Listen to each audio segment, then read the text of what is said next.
Hey guys, so a few days ago we saw Killers of the Flower Moon with starring Leonardo DiCaprio and Lily Gladstone, directed by Martin Scorsese. Um, Actually, it's officially been declared a box office bomb. It didn't even make half its money back yet, which was kind of didn't surprise me for reasons that I'm going to get into soon. But it was almost 3.5 hours long. I mean, it was pretty interesting, but I mean, yeah, Kevin, what were your thoughts on it? You thought it was pretty good, but Yeah, I thought it was a good movie. I thought it was, the acting was good. I thought the film, the cinematography was good. The writing. I mean, obviously it's based on historical events that, I don't know the historical accuracy of the film. I'm assuming that it's accurate, um, but I thought it was good. I'll give it a 7 out of 10. Um, you know, Not the best Scorsese film, but Scorsese has some really great films, so it's hard to compete. But even that 7 out of 10, I think is good. I think it was a good movie. yeah, I maybe I might have to. I mean, it's obviously tough to sit through a 3.5 hour movie, but I think that what we were saying earlier, that might have been one of the reasons why it didn't do so well, just because it was really long. Right, it was really long, and as much as I enjoyed it, it's a depressing story. Yes. It's really long. I'm never going to watch it again. But I enjoy for seeing it in the cinemas, in the theaters. I think it was fun. I think it was a good film to watch. Yeah, I mean, really,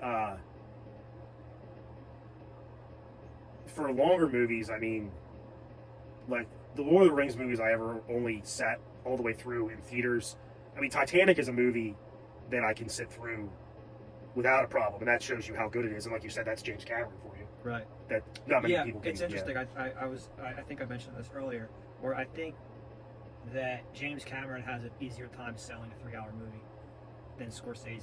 But Scorsese, I'm sure, has had pretty long, all his movies. He doesn't make short films. You know what I'm saying? Well, actually, Casino is right around 3 hours long. That's one of my all-time favorites. Right. So there you go. Now, Yeah. but I wonder how did Casino do in the box office? Was that a success? Actually, I think it was. I'll look into that. I doubt. Yeah, that's but just because it's not going to make its box office, um, just because it's not going to make it's all its money back.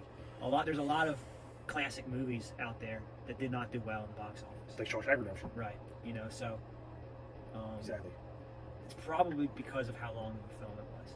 Probably if it was an hour and a half, more people would have considered going to see it. Yeah, well, I think that maybe if I go ahead and once it's out on DVD, sit through it again, maybe I might have a clearer opinion on it. I mean, I'm not gonna say it was good. I mean, the acting was good. I mean, I like Leonardo DiCaprio.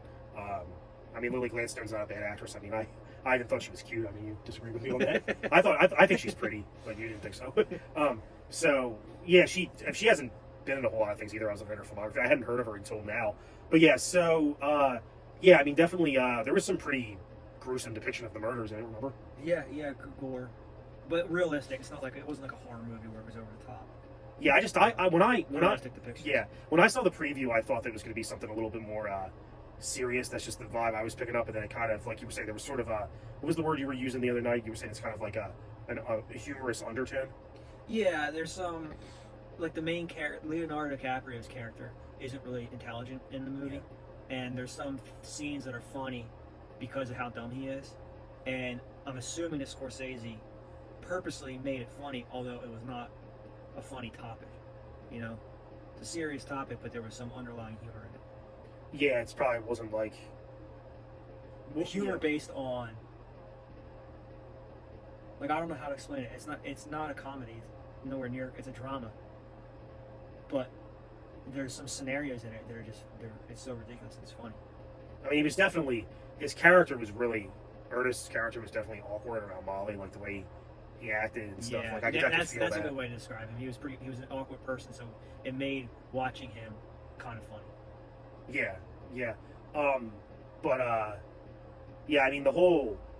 Because yeah, I don't know how much stuff was changed for the movie, but I mean the whole Osage murders it was pretty messed up how that actually happened.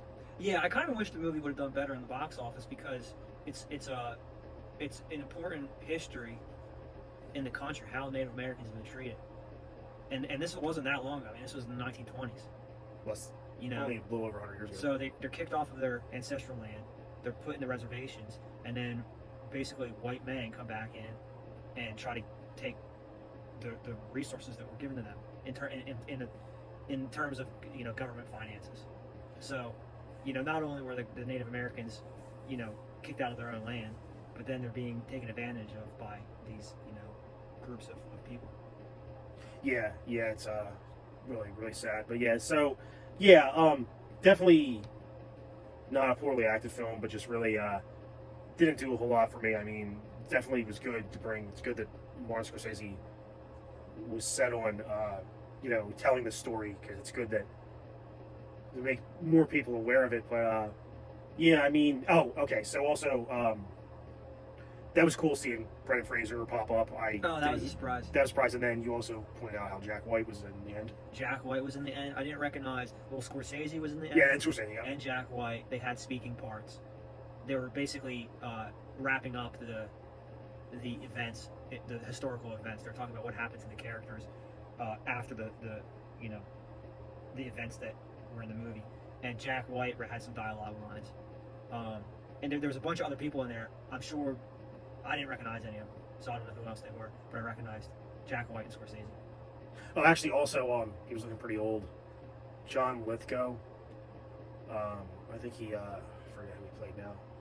He played a lawyer. He had his part wasn't too huge. John Lithgow from, the bad guy from Cliffhanger, and, have you ever seen Third Rock from the Sun? He plays the dad in that. No, I can't picture what he looks and like. the voice of Lord Farquaad in Shrek. That guy. The voice okay. of I know Lord. that, but I don't know what he looks like. Yeah, you've probably seen his stuff, though. But Wait, yeah, I know Let's who you're go. talking about now. Yeah. yeah, he was in that. And he looked, He was a lawyer, right? yeah, I think so. He just looked, I mean, he's like almost 80 years old now in real life, and He almost unrecognizable. Yeah, I Yeah. had to look it up to make sure it was him. But yeah, so him, and yeah, that's about all the actors that I can think of. But yeah. So okay, you gave it your score already. 7 out of 10. yeah, Yeah. I'm going with a 5. I'm not gonna. Yeah, I didn't think it was good. Like I said, maybe if I watch it again, maybe my opinion will be a little bit different. But really, did not hit me like Scorsese's other work does. I mean, I like The Departed. I like Goodfellas. I like Casino. I like Taxi Driver. Can you think of any other Scorsese movies that are good? He's done a lot. He's done so much stuff. Comparing it to Goodfellas, it's not anything like that. Mhm. So it's probably, I don't know. I haven't seen enough Scorsese films to know what how many different kind of styles he has in filming. But so that is something to think about. That you're not necessarily, if you're a Scorsese fan, you're not necessarily going to like this film because it is different. It's a slow film. It's what? It's a slow film. Yeah, it is. So Goodfellas is pretty fast paced. Like there's a lot of action. Casino had a lot of memorable sequences and stuff. But Right. yeah, so yeah, I'm gonna say I would not suggest going to spend money to go see this. I mean, look, it's already bombed, so it's not like. And everyone's I would gonna actually save it. I would say see it in theaters before it leaves theaters. I don't think it's going to be as good on the TV screen. I think the best way to see it is on a big screen with a sound system. Yeah, I'm never going to watch it again on a small screen. Yeah, I mean, all movies are obviously better on the big Right. screen, but yeah. So so you suggested I don't, but I mean, I didn't hate it, didn't think it was horrible, but just didn't really do much for me. So yeah. So that concludes the review. Hit the subscribe button, click like. Just let me know what you think in the comments. I know from what I was seeing, there's a lot of people that liked the movie more than I did, but yeah. So just let me know in the comments. I'm looking forward to seeing whatever else Scorsese puts out. I mean, anything he puts out, I'm automatically interested in. So, yeah. All right, guys. Until next time.